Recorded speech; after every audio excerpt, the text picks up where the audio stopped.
another edition of On the Town. On the Town is a series of interviews with leaders who are helping to make Southbury a great place to live, raise a family, own a business, and retire. My name is Ed Edelson, and I'll be your host. Today we have two guests who have been working hard to make sure our community has affordable housing for seniors who want to remain in our community. Many know of Grace Meadows at the intersection of Roxbury Road and Poverty Road. Although Grace Meadow is an excellent facility, for many years there's been a growing concern about the waiting list, which has been steadily increasing. As a result, work began earlier in this decade to address the waiting list by proposing a new facility at another location in Southbury. So I'm pleased to have Lainey Jedlensky and Bill Fairbarn here to talk to us about senior affordable housing in Southbury, the past, the present, and the future. Bill, Lainey, thank you very much for stopping by. Good to be here, Ed. Update So good to be here. about this important project, but I think it'd be a good idea to talk first a little bit about you and your backgrounds and what you've been doing with regard to affordable senior housing for some time. So I'll turn first to Lainey because I know Lainey longer and know of her commitment. But how long have you been involved with this affordable senior housing here in Southbury? Well, June Bennett asked me to join the board of Grace Meadows, which is the affordable senior housing, back in 2005, the month after I retired. Okay. I came on the board. She didn't wait for No. any grass to grow under your feet. It was an excellent fit, and I really appreciate the fact that she asked me to be on the board and that I'm there. And was it just June was a good recruiter, or was this something you had some interest in already? This is something that I had been working with on a different direction. I was CEO of the Ridgefield Visiting Nurse Association for 20 years, and we worked a lot with individuals living in affordable housing and those who needed it and could get in, and it became a natural fit for me. Okay. Although at the time I retired, I hadn't thought about it. And at that time, it was just the board of Grace Meadows that was the only board as an organization, if you will. Right, there are two boards in Grace Meadows because of different funding sources, but both corporations have the same board of directors. Okay. Very committed. And we'll talk a little bit more about history of Grace Meadow in a minute. But Bill, I understand you are the CEO of, let me get it right, Elderly Housing Management Corporation, and of the New Samaritan Corporation. Yes, Did I get that right? So explain a little bit about. I'll give you a quick brief bio. I grew up in the area. My family lived in Washington. I went off to college and law school, came back and practiced law there for 30 years. Was very involved in setting up some of the affordable housing corporations in Litchfield County, working, with the residents. I retired in 2003 and went on the board of New Samaritan, which is the largest nonprofit provider of affordable housing, particularly senior housing in Connecticut. And the CEO got sick. They asked me if I'd step in for a couple months, and 12 years later, I'm still doing it, and it's a passion for me. I mean, it's, as Lainey has described, we have 62 sites throughout Connecticut, senior housing. We have congregate housing, and we have a 98-bed skilled nursing facility up in Mansfield. So my real focus is, on the development of the senior housing. We have about 2,500 units of elderly housing. We have around 3,000 residents, and the sad thing is that we have about 3,400 people on our waiting list. And the waiting list is, we've discussed, is anywhere from 2 to 8 years. So that's not unique to Grace Meadows. You're saying that's kind of region-wide. We're seeing this phenomenon. Yeah, Connecticut is right now, I believe, is the 7th oldest state, and the demographics are, the elderly population is really expanding, and we need to make provisions. So I guess we can get into some of the issues here as we go along. Right. Well, maybe a little background on New Samaritan. When did that begin as an organization with this focus? Yeah, well, New Samaritan came out of the Connecticut Conference of the United Church of Christ, which are the congregational churches in Connecticut. Almost, it'll be 50 years in next year. Arthur Higgins was the minister in charge of, doing, outreach, these kind of missions, and they started working with local ecumenical groups, that recognize the need for senior housing, and that's how it started. And then once we had started building all these, we found out that there was really no good nonprofit management company that did what we do is unique, is that we do programming. We don't just collect your rent and pay the bills. We actually do programming for our seniors, wellness programs, all those type of things. So we expanded into the management. So we've got a good 50-year track record, and we love working with, Lainey and her group. We manage the Grace Meadows properties. Now, as we start to talk about trying to whittle down this waiting list, money becomes pretty important. So correct me if I'm wrong, but a lot of the money for this type of housing has been coming historically from the federal government. Is that and so true statement? Yeah, that is a true statement. And the main program it's called the HUD 202 Elderly Supportive Housing Program, which started in 1959.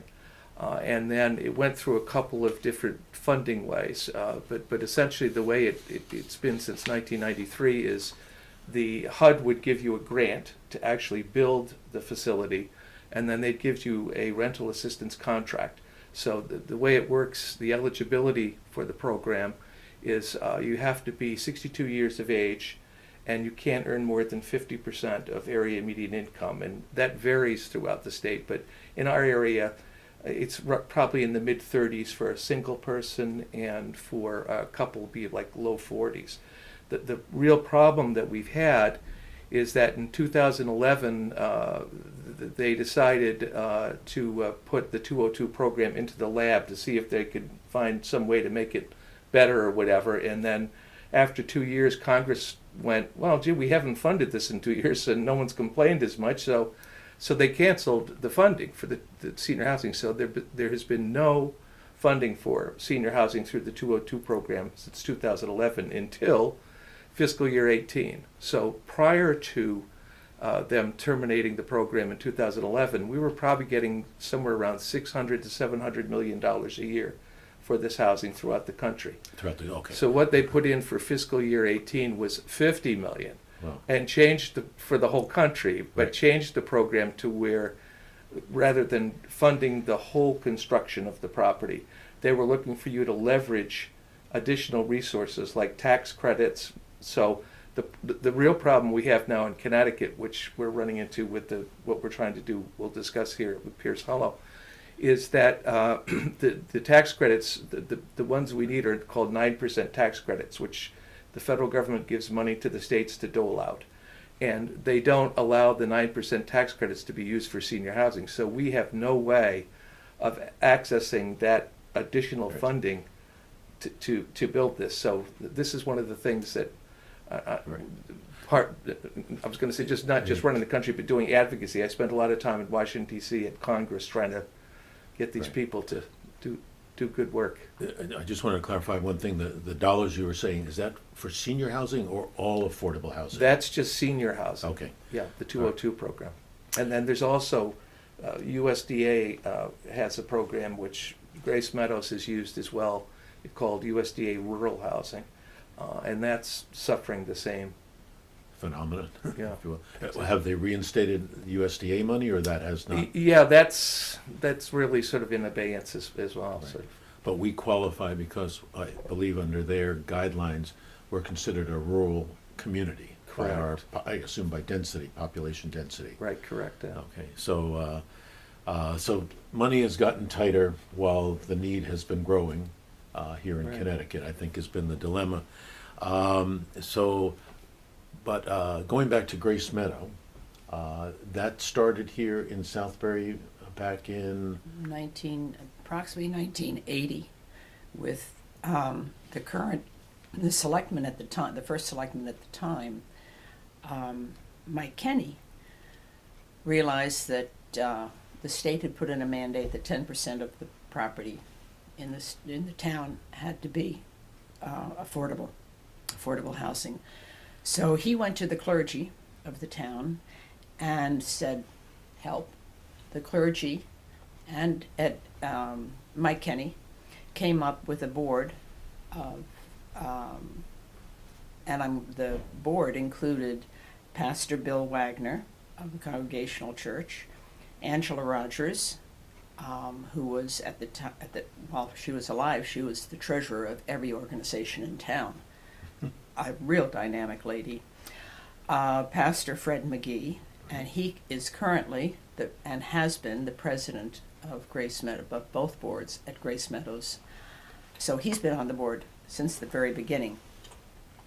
Father Fred Curtis of the Episcopal Church, Father Jean Pelletier of the Catholic Church, Pastor Richard Merrick of the South Britain Congregational Church, June Bennett, Nancy Liedlich, and Nancy Metcalf made up the investigative and first board of Grace Meadows. They started their work in 1980. Right. The first building was completed in 1985. The second building was completed in 92. The third in 2001, and the last one in 2004. Really? So it was 24 years from beginning to end of the culmination of each building. Mike Kenny was extremely proactive and helped see that this came to fruition. The town bought the initial property where Grace Meadows sits for approximately $250,000, and then leased it back to Grace Meadows. And without the town having purchased that land, there was no way that this would have happened. Well, it's a testament to the importance of leadership in a town to kind of be the instigator, if And you will. perseverance, too. Well, because the process is... And just to remind people, Grace Meadows, how many units or how many units are there? Grace Meadows, there are 4 sections to Grace Meadows, and the total number of units is 88. That's a good number to remember. It's not a very big number. No, right? it is not. And so I believe it's, when I go around and I talk about Pierce Hollow Village, everyone has their own number for what the waiting list is. So the official waiting list, we'll have a little drum roll. The official waiting list for Grace Meadows is a 4 to 5 year waiting list, pushing towards the 5+ years. And as we were getting ready to record, you indicated that sort of a very amazing number as far as the average age there. Yes, I just asked what the approximate average age was in Grace Meadows, and Rosemary Borgia, our administrator there, most competent woman around, said that it was approximately 72 years old. The entire board was really surprised. We had thought the age was significantly older. Do you think it used to be older and it's come down? Or just people past- didn't have good information? In the past 5 years, we've had a significant turnover, meaning deaths of members who have lived there since the beginning. Oh. So people who moved in back in 85 or 92 have lived out their life there. Right. And so there were a significant turnover in the past 5 years. So younger people are coming in. Yeah, and the way it works, Ed, is pretty much, when we open up a new facility, they'd usually be down lower at the 62-year-old age, and then they'd age in place. Mm-hmm. So depending on the age of the facility, that sort of dictates, what the median age is. Interestingly enough, we just up Route 67, we did Bernhardt Meadows, which is another 202 project, which is, I believe we have 12 units there. But the waiting list there is like 8 years. And so. So I guess the question in my mind is it that as you're doing this turnover and end up with younger people, then when you try to project, and it's obviously the waiting list is to some degree, when you put the years on it, somebody's doing some actuarial analysis based on who's living there today. So I'm thinking the waiting list is growing because the population has gotten younger, as opposed to, I think before you told me that number, I just assumed more people are just finding themselves in a position where they need the affordable housing. More people are certainly finding themselves in that position. Okay. And there are, I don't have a number, but there are so many more inquiries as to, from people in Southbury primarily, about Grace Meadows, and then they find out about the waiting list and they disappear. So the waiting list has remained at approximately 300 to 400 people cumulative, Mhm. among the two sections. And so the waiting list remains the same, but the years expand, as you said, because of age. Yeah, an interesting statistic too, Ed, is that 10,000 baby boomers turn 65 every day and will until 2030. Right. And if you read the data, particularly Boston College has a study for retirement, they're centered there, and the number of these people that have very little in the way of resources and income, so that the need for what you're doing here and what we're doing is tremendous, and it's going to become a more severe problem. Okay. Well, regardless of whether it's 4 years, 5 years, 6 years, back, as far as I know, around 2010 or so, people at Grace Meadows said, we've got to do something about this. And that, I believe, was the genesis for what we're going to talk about now, which is Pierce Hollow Village. But Eleni and Bill, maybe talk a little bit about how that idea, what was the impetus back then to say, okay, we need a new project? Well, we had plenty to do at Grace Meadows because it's constantly being refurbished and kept up to date. However, we realized as the aging and the wait list at that time grew significantly that we couldn't just sit there with 88 units, that Southbury needed more. So we started looking at various properties in town. We looked at 4. And again, this was around 2009, 2013. Well, actually, it was 2012 that you started. that we the started search. thinking about it and doing a search. Our first choice, and the one we ended up with, was a property that's part of Southbury Training School. So June Bennett and I went over and talked to Mr. Gene Harvey, who's the administrator there, and we explained what we wanted to do, and he was so in favor of it and said perfect use of the property. He's aware of the need in town, and since that date he has been accessible to us whenever we needed him, allowed access to the property for different things we had to do, and a real advocate for this. So we realized we needed it. We came to the first selectman at the time, who happened to be you, Ed. I think I remember that. Yeah. And explained what we wanted to do. We had not incorporated at the time. This was just a kernel that we wanted to see come to fruition. We presented it to you. You thought it was a great idea. Then we went to Representative Arthur O'Neill, presented it to him, and asked if he would sponsor a bill to give us the land. I have to back up a minute. Before we did that, the town of Southbury did an environmental impact evaluation to sort out that this was, in fact, of the 4 properties we had looked at, that this was, in fact, the best piece of property and that there were no major problems with it. And then we went to Arthur O'Neill. We asked for his support. He asked a lot of questions. He was most supportive and interested, and he ended up telling us, this is a great idea. I have no problem putting in the proposal. However, this is going to take more than 5 years for you to get this land from the state. And what we were asking him to do is to have the state designate these 45 acres to go to the town for affordable senior housing. And then we expect then the town would lease them to us, and we would build the property. And that was the very start. Right, and I thought nothing would happen for 4 or 5 years, Right. because you and- told me that. Exactly. 6 months later, we had the property. The bill was passed. The bill was passed. It was unbelievable. Many of us went up and offered testimony to the legislature, and the bill was passed apparently unanimously.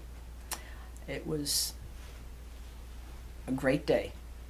At the time, we expected, part of the legislation was that we would not receive the land until Southbury Training School no longer needed it.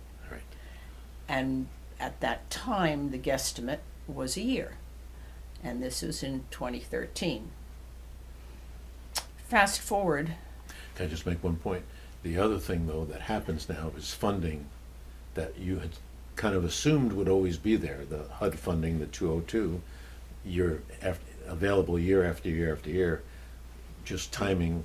While one thing is progressing so quickly, the state, the federal government is retrenching, which I think initially you were implying, Bill, we thought was temporary.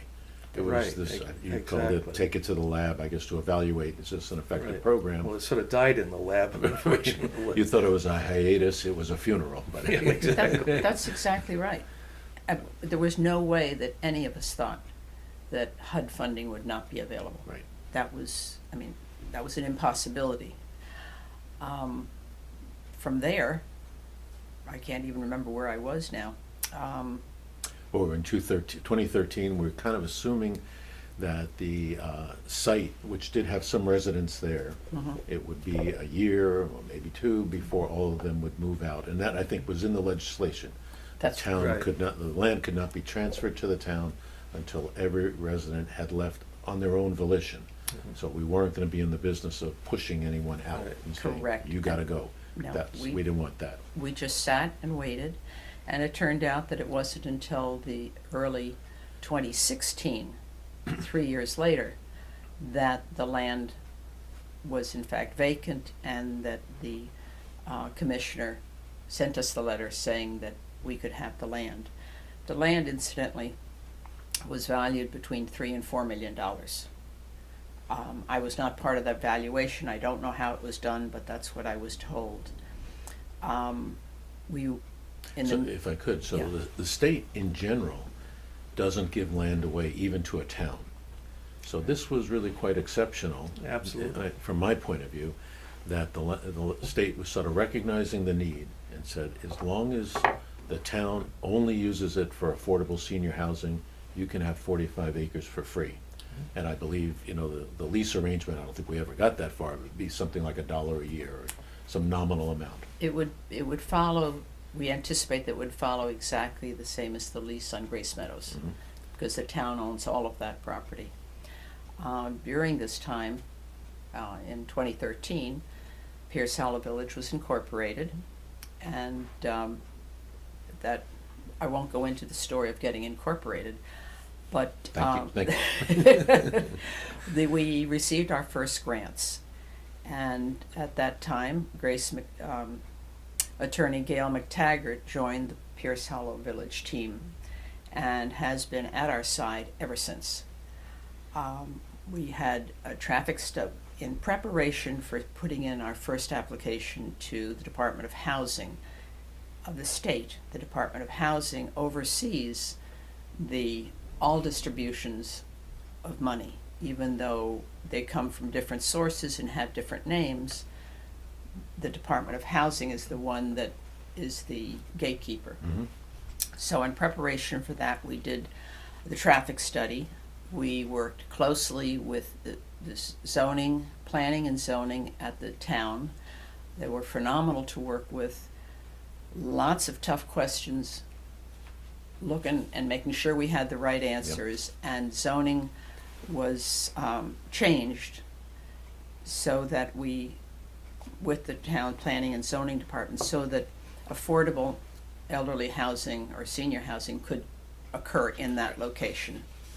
The from there, we went on to Traditions, which would be our neighbors, right on Route 172.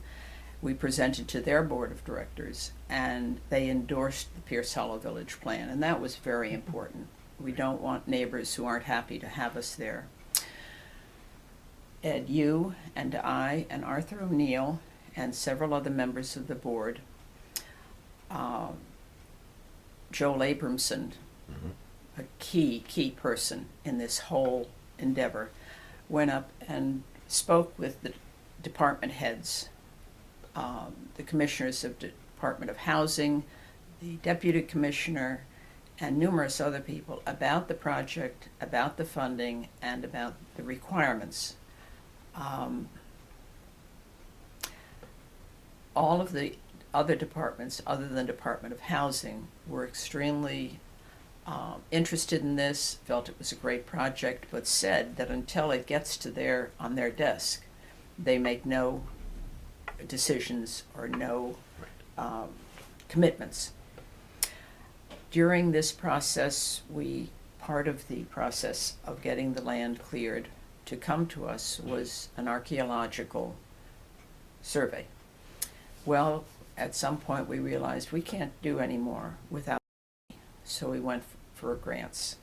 Our first grant came from Pathways, a portion of the Connecticut Community Foundation, and that money and the investment they made in Pierce Hollow Village and the commitment to us was validating and helped us to move forward, obviously. From there, we hired Historic Perspectives to come in, and they were the state-recommended group to come in and look at the property. They looked at the property, and they cleared 90% of the property. But that other 10% they found had the potential for artifacts. So we went from an initial screening to a more in-depth screening, which then narrowed the area. And at this point, we won't go through all the stages, but at this point we have one area within the circle in our land that has artifacts that need to be removed. And as soon as we have more money, we will finish that archaeological dig. However, the location of these artifacts will not impede us moving forward with the project. Okay. The State Department that oversees this has written a letter saying that as long as we guard that piece of property with no construction going on in it, we can move forward with the project. So that's good, but we still need to finish it. Can I maybe, because we all know the project.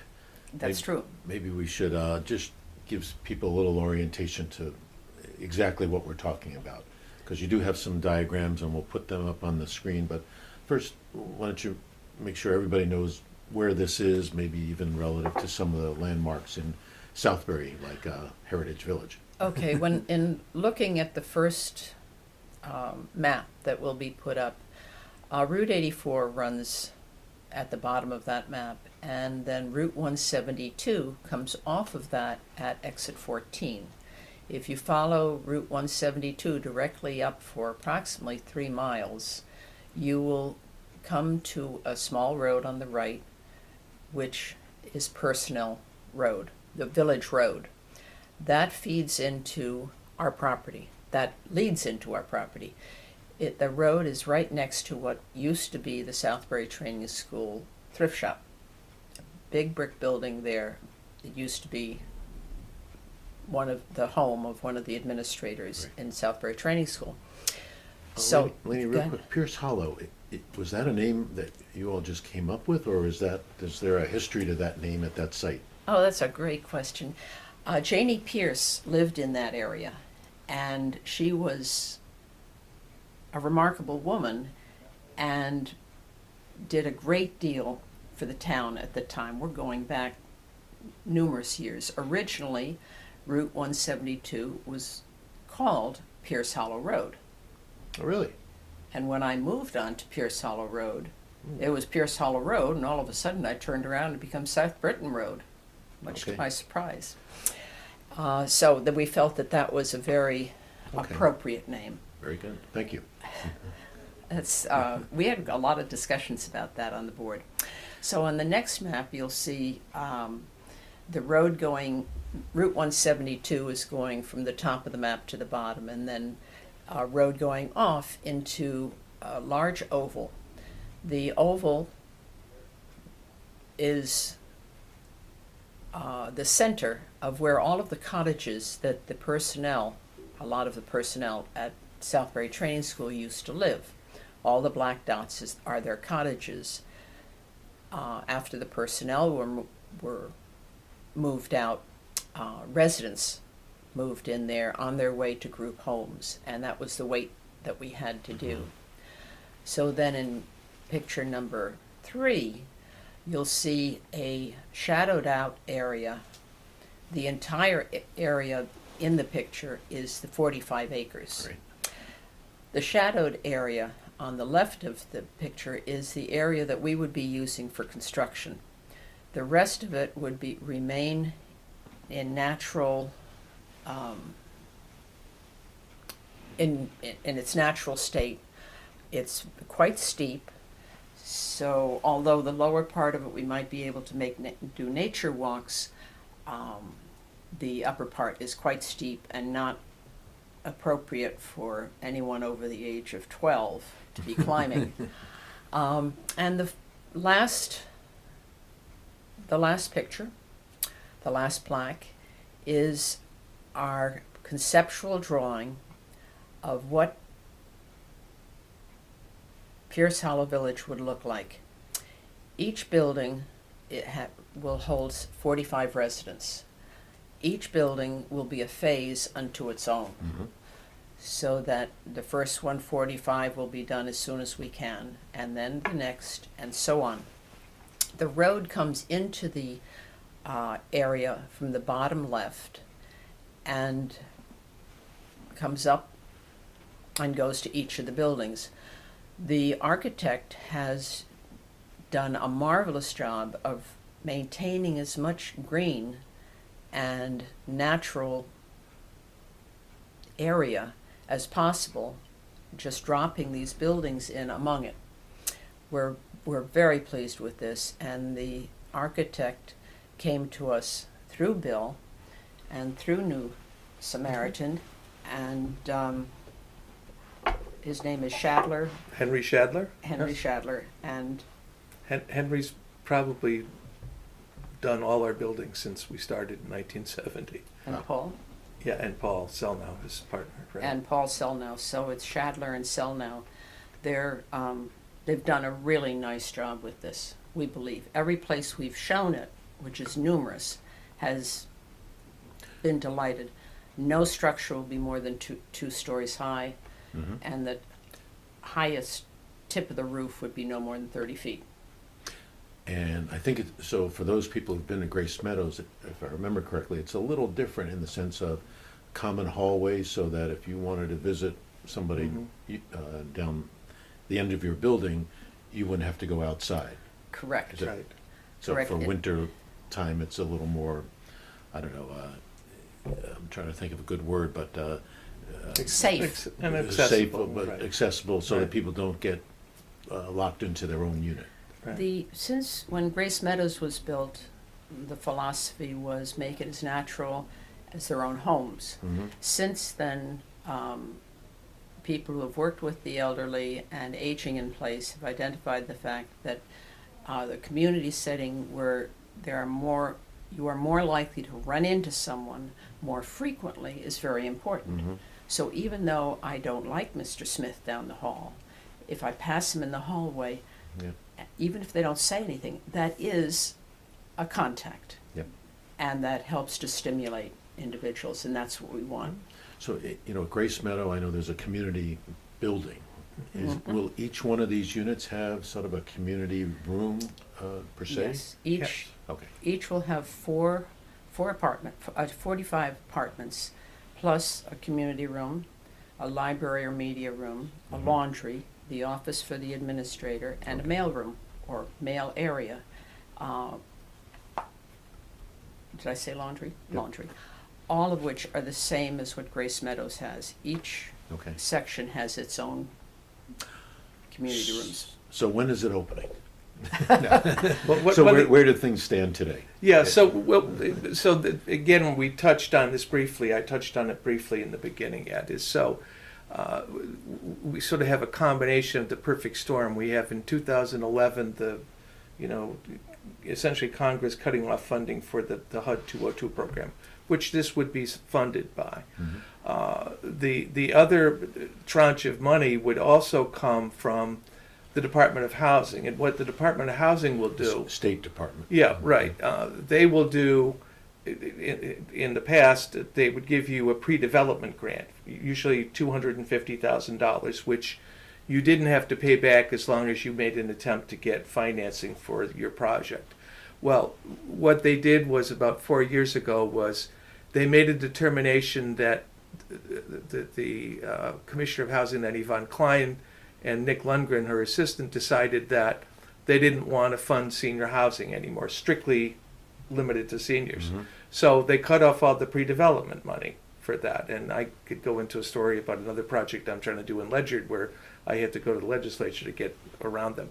But so right now, the state is not giving any pre-development money. And as Lainey touched on, there are things that need to be done to get a project in a position where you can make an application for funding. So New Samaritan doesn't have tons of money, but we have worked on doing a feasibility study for water supply and the wastewater, which have come out very positively in terms of Heritage Village, or it's Heritage Village water, but it's also I think is it Aquarian that it's. I think now it's SJ or something, but SJC.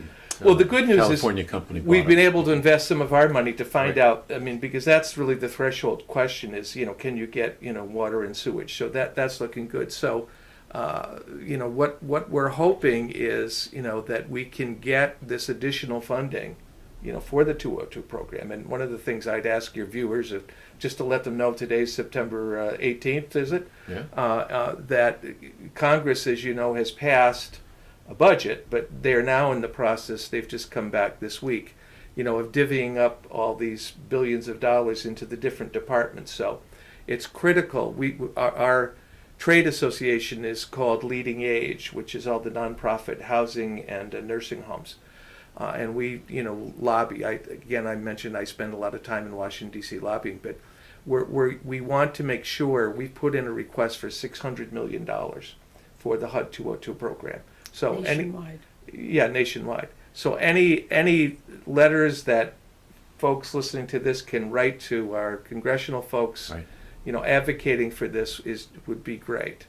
But the real issue we have in moving this forward is the funding.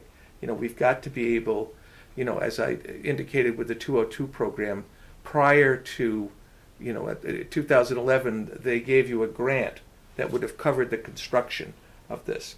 The new iteration is they're going to give you some money, but they want you to leverage outside resources. And particularly where this would make it work would be the 9% tax credits. But again, the state's taken the position that they won't allow the 9% tax credits to be used to fund strictly senior housing. So we're lobbying, at the state level to try and get that changed. So, I'm the eternal optimist, and I think if you persevere, Me too. you get to where you have to be. But those are some of the obstacles that we're facing right now in moving this forward. Just to go back to the money, $50 million, to me personally, that would be a great thing. 50 million came to me.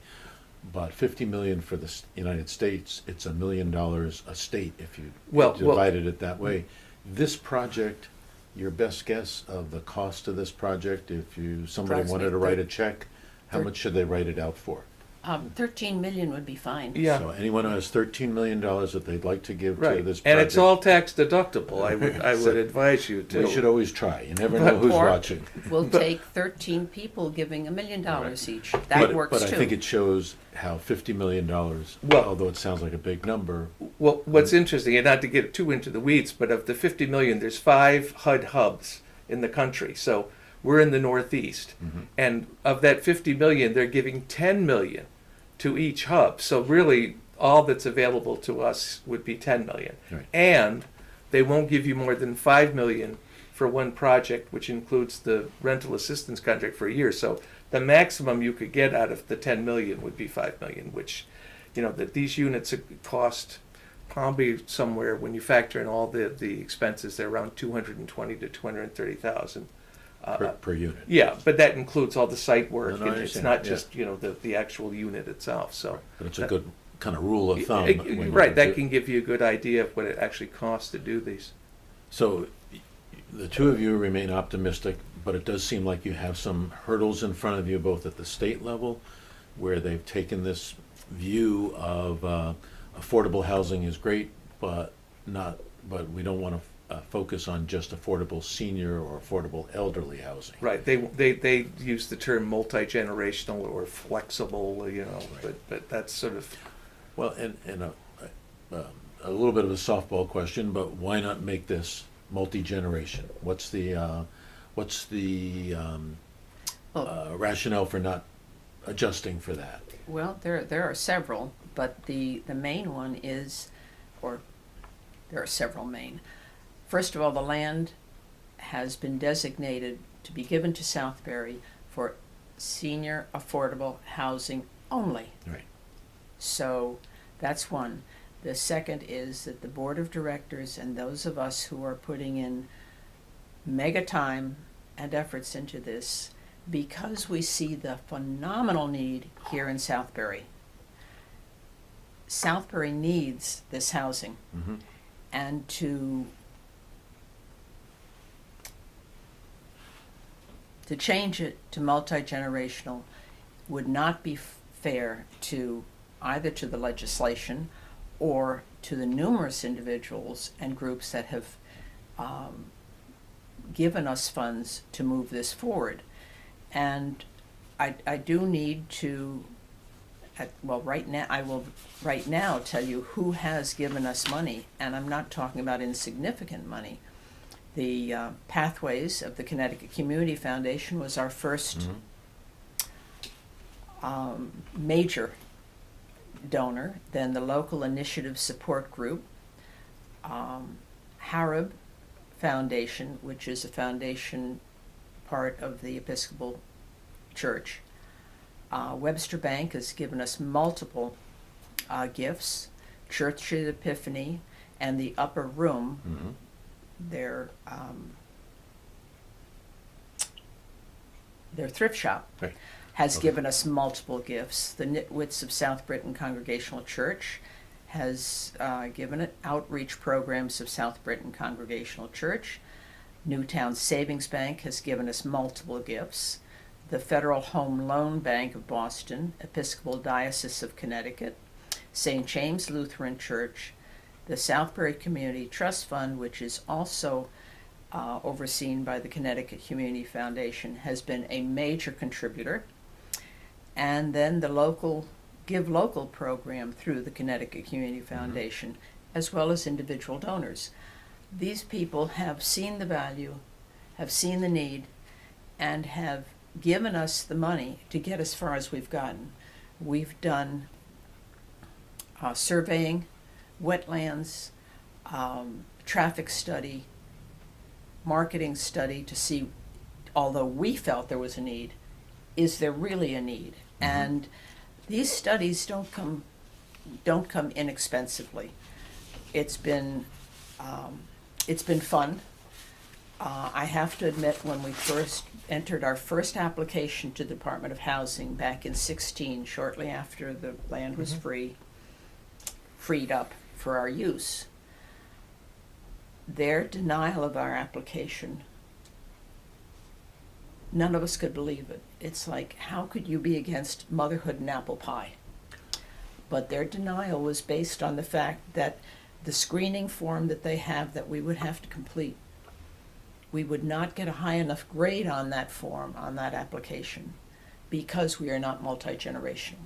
Okay. Therefore, although they would give us the monies to start, they would expect to have that $250,000 to $300,000 paid back to them within the year, because they knew that the application we filled out was the same application that would be filled out for the low-income housing tax credits and all of the other funding sources we would need access to.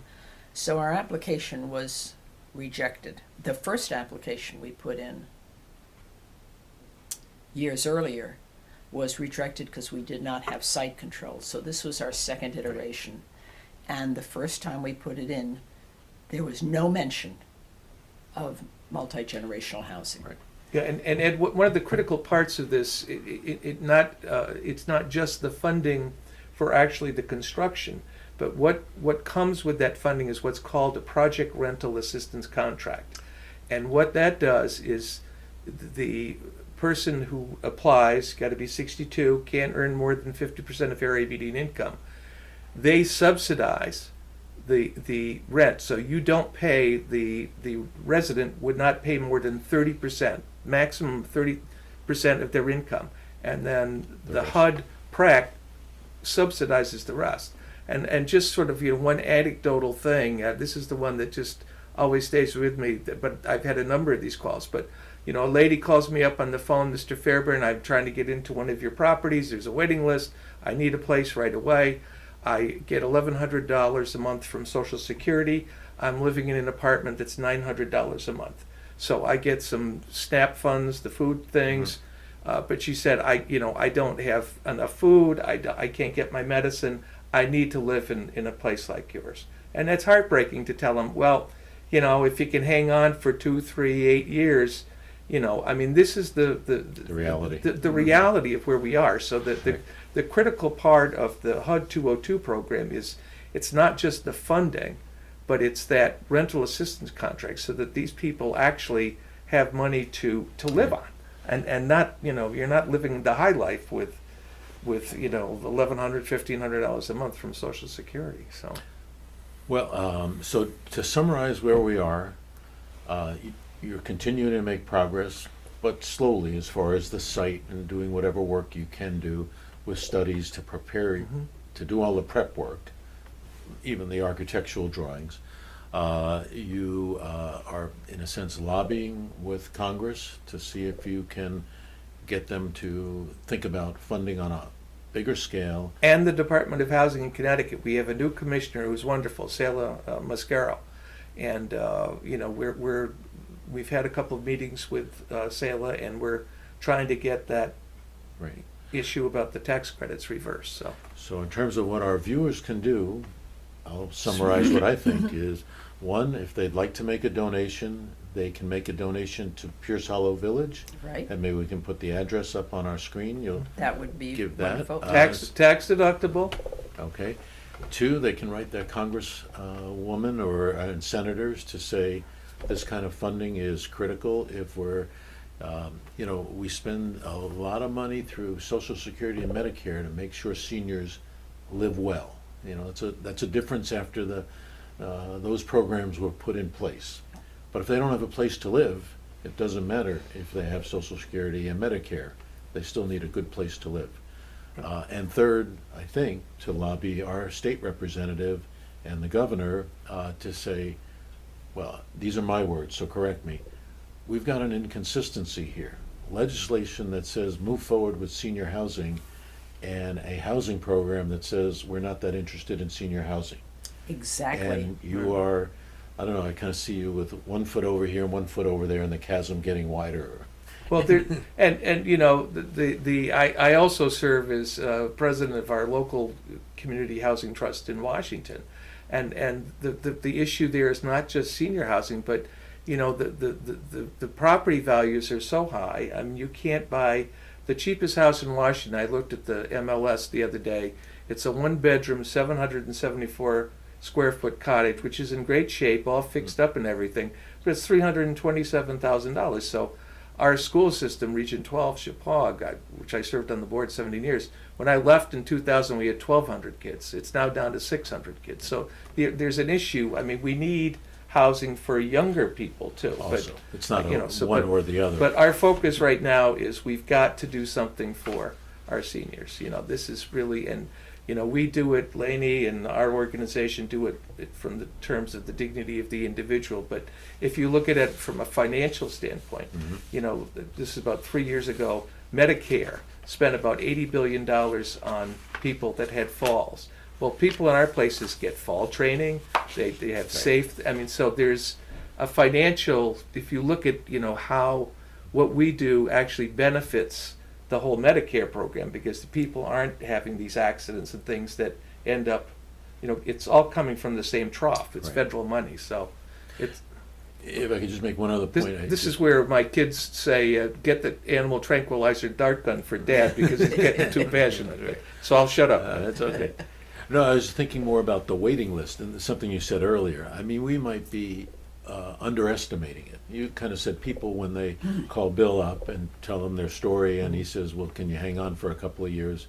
And they say, a couple of years is a waste of my time to put in an application.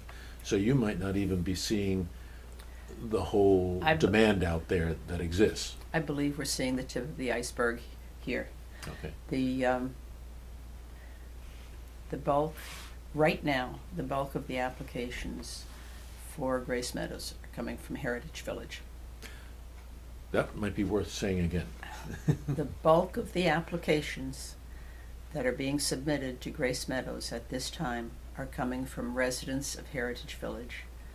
And the reason I asked you to say it again, I remember people that did oppose Pierce Hollow Village, and it wasn't many, but some of them saw it as, well, there'll be this influx of people coming from, I guess, throughout the country to live here, to live at Pierce Hollow Village. And the response was, no, the people who want to come to Pierce Hollow Village are the people who are already here, who want to stay in this community, because this is the community where they've either grown up in or they lived the majority of their life in, and they're not interested in going to Florida or Costa Rica or wherever. No, well, I had mentioned earlier that we have Bernhardt Meadow, which is about 3 or 4 miles up Route 67, and we have people from Heritage Village actually living there that have come in, and I know that we have Heritage Village people on the waiting list too, because it's, where can you find a beautiful place to live, with a garage, and you pay 30% of your income. You actually have money to live on, for basic things, not luxuries, but basics. I've prepared a handout that if somebody wanted the information we've just given today summarized into one page with the list of our board of directors and a picture of our complex. I'm out of time, but I really would like to name our board of directors. Our president is Fred McGee. He's been on the board since the very, very first start of Grace Meadows. This is the board of Pierce Hollow Village. Joe Hockheiser is vice president. Mark Burns, CPA, is treasurer. I'm on the board. That's Lainey Jedlinski, June Bennett, Jerry Klein, Jack Muscolino, Reverend Marston Price, and Rudy Seidler. They're on the board, they're active in town, and if you have questions, they'd be happy to answer them. Our retired vice president, Jola Abramson, who lives at Pomperog Woods, he and I were quite a duo until he retired from it just a few months ago. Thank you, Joel.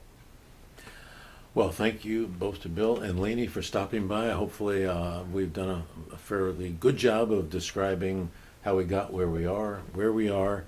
And I think what I take away from this is it's sort of up to our viewers to get involved, get engaged, and try and convince both Congress and the state of Connecticut that this is a project that really needs to move forward.